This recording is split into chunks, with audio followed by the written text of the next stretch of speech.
This is Music, and this is 21. The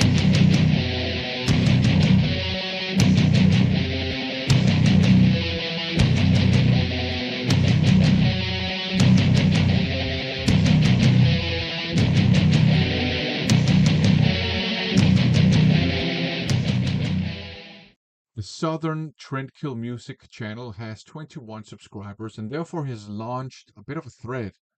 If you don't know the channel, go and check it out. He shows a lot of CDs and cassettes, and he's done videos on the bald beauties of Blackpool, better known as Enchantment.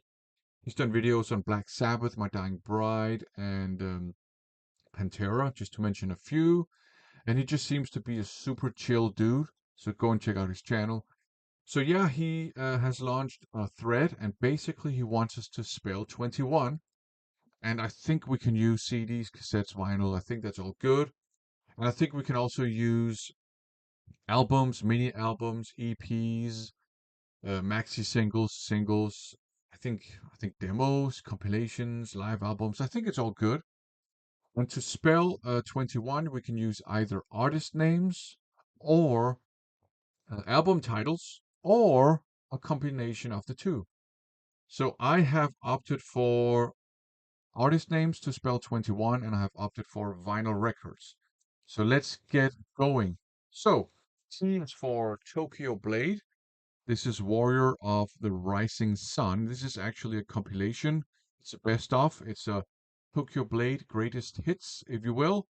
I don't know if these songs were actually hits, but in my world, every single song on here is a hit because this is what a best of album should sound like, in my opinion. All the songs are bangers, and I think they've been carefully picked. They're all traditional heavy metal songs. Some of them have a hard rock component. They all have that new wave of British heavy metal vibe to them, and it's just a banger of a compilation album. I think this is a great gateway album if you're looking to get into Tokyo Blade, but I think it's also a great gateway album if you're looking to explore the new wave of British heavy metal beyond just Iron Maiden and Saxon and I guess early Def Leppard. Excellent stuff. T is for Tokyo Blade. W is for Warhead Speedway. The cover art says it all. This is a good mix of traditional heavy metal and speed metal, and it's a banger. You'll have a blast listening to this, especially if you like speed metal and thrash metal and all that stuff. W is for Warhead. Okay, so for E in 21, we're going for something quite unusual. We're going for Christian traditional heavy metal from the 80s from Denmark. And we are not a religious country in Denmark. So, and heavy metal was never really mainstream. So, Christian heavy metal from Denmark, it's unheard of. Yet, it exists. E is for Eleanor. This is Where Do You Go? They signed it even. And I like how they put their signatures down here so it doesn't get in the way of this charmingly bad but awesome cover artwork. The music is it's a pretty good, pretty decent traditional heavy metal, quite melodic. It's definitely I like listening to it, but of course, it's cool to have this because, like I said, Danish Christian heavy metal is kind of unheard of. E is for Eleanor. N, if you don't read Japanese, yeah, okay, I'm sure you won't be able to see that but this band is called Ninganisu, so it starts with N.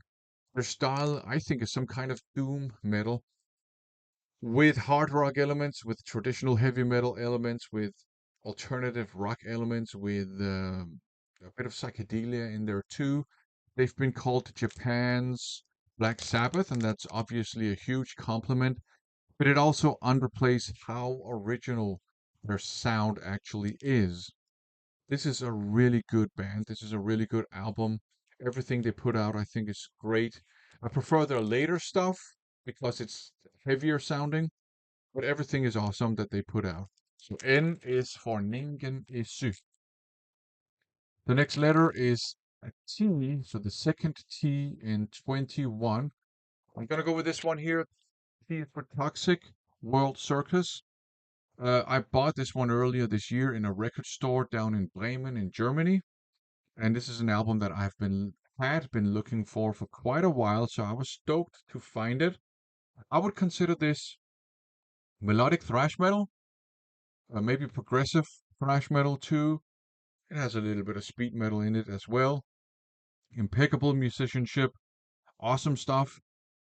I think this should appeal to fans of, Watchtower, Realm, Antithesis, um, Target, maybe, like those progressive thrash metal bands. Excellent stuff. And this is an Ed Repka piece as well, uh, which just makes it even better. Okay, the next letter is Y, and this is going to be the only non-metal record I'm going to show you. I could have picked some Y and T or Yeah God or some other actual metal bands that start with or metal hard rock whatever that start with Y, but I decided to go with this one because I love this album. Y is for Yes, 90 125.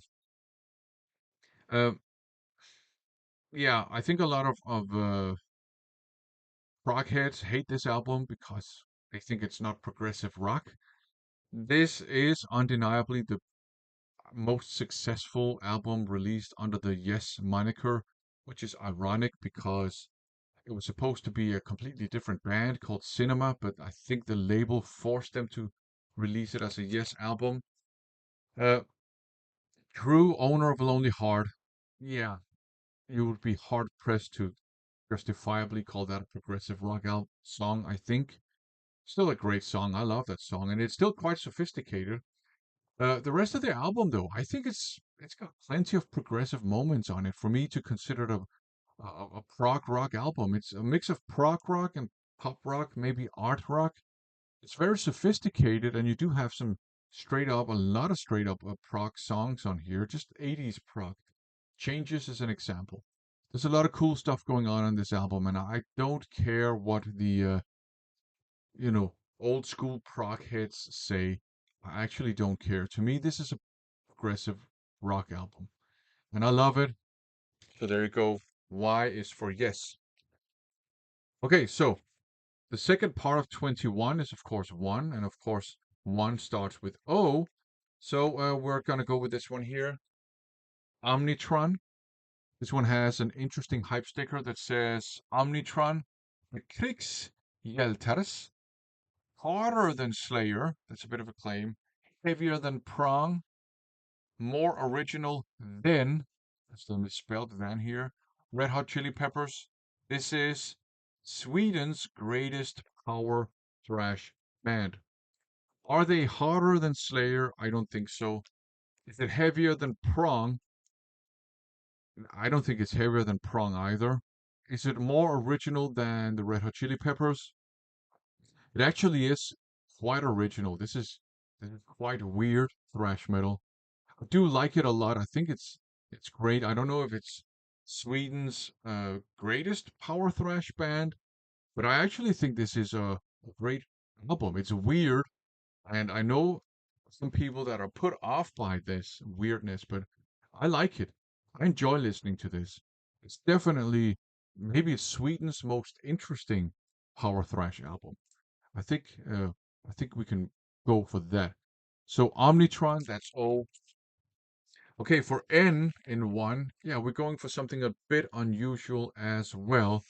So N is for Napalm Death, but it's this one here, the Grind Crusher tour with, this artwork, which is misogynistic. There's no denying that, and that's very un-Napalm Death.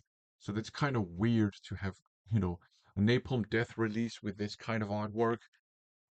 It's an unofficial live release from, I guess, the Grind Crusher tour, so it's from the Lee Dorian era. Napalm Death. Uh, it's low quality, lo-fi sounding, and that adds a lot of charm to it. There are places where the music just cuts out completely, and the places where you can hear the audience just casually talking and stuff. And also, because I guess they had a little bit of space left on the record, they just threw in some bootleg album songs from Napalm Death as well. So this is a weird one, but N is for Napalm Death. And the last letter in 21 is E, and this E is epidemic. And this is the truth of what will be. And there's a whole bunch of bands called Epidemic. This one here is a crossover thrash band, I would say, leaning towards the not raw side of things, but definitely the unpolished side of things. Not necessarily the hardcore side of things so much. It's obviously there, otherwise I wouldn't consider it crossover thrash. But it just has a lot of roughness to it, if you know what I mean. So that is E for Epidemic. So there you go. 21. Now go and check out the Southern Trendkill Music channel. For now, thanks for watching.